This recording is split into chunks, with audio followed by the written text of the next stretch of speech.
장관님, 지난 12월에 그 조직을 개편해서 그 동물복지환경 정책실을 만들었고 또 3대 추진 전략과 77개 과제를 만드셨어요.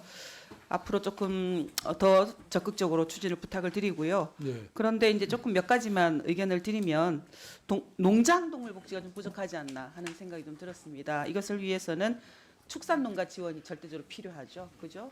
그러니까 축산농가에게 개별적으로 부담을 지울 수는 없는 것이니까 이 부분을 조금 검토해야 되지 않나 하는 그 부족한 점이 좀 보였고요. 예.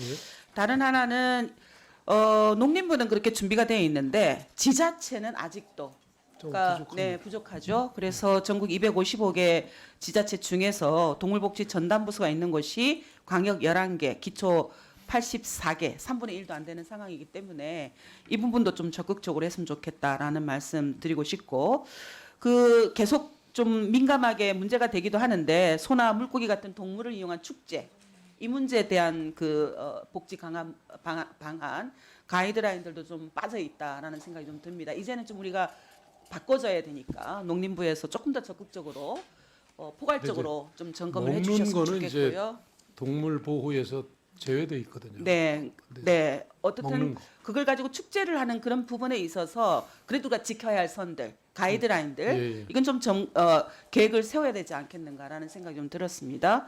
그건 생명 환경 교육에도 굉장히 중요할 것 같기도 하고 미래 교육에도.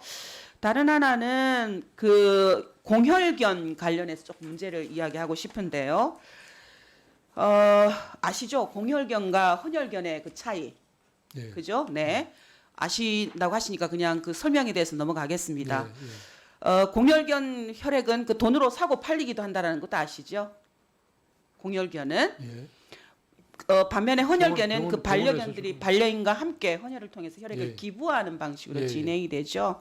근데 확인을 해보니까 이 농림부는 공혈견 수 등 그 현황 파악이 아직 안 되어 있었습니다.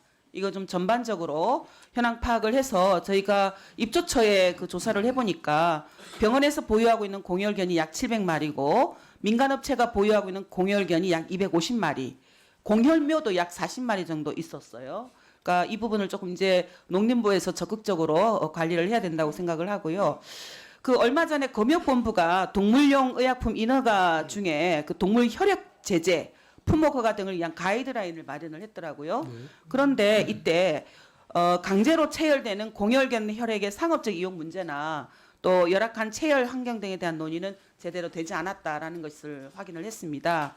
해외 사례를 보면 뭐 미국 캘리포니아라든가 또 그 영국의 경우에도 이 동물 체열에 대해서는 국가가 승인하는 방식으로 진행이 되고 있고, 특히 미국 같은 경우에는 설립 허가 없이는 소매 유통도 불가능하게 그렇게 되어 있기 때문에 이젠 우리도 그와 같은 그 제도를 선진적인 제도는 좀 도입을 해야 되지 않나라는 생각이 좀 들고, 또 그 이번에 동물 혈액 제재 가이드라인을 만들기 전에 간담회를 하셨더라고요.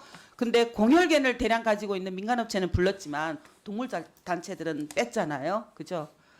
아시죠? 그 내용은 제가 잘 모르겠네요. 네, 아마 검역본부가 진행을 해서 모르실 텐데 예, 예. 앞으로 농림부가 이 문제도 좀 컨트롤해야 예. 되겠다라는 생각이 좀 들었습니다. 예. 그래서 지금부터라도 이 공혈견 문제 대책 마련을 시작하셔서 좀 선도적으로 알겠습니다. 마련을 해서 좀 네. 보고를 해주시기를 부탁을 예. 드리겠습니다. 저희가 금년에 준비를 해서 네, 그 내년에 동물보호법을 동물복지법으로 바꿀 겁니다. 네, 그건 아까 오전에 제가 의원님들께서 설명을 도와주셔야 드렸습니다. 되는데 네, 그걸 계기로 해서 네, 동물복지가 아마 한 단계 이렇게 업그레이드가 될 거다 이렇게 봅니다. 네, 부탁드리겠습니다. 예, 예.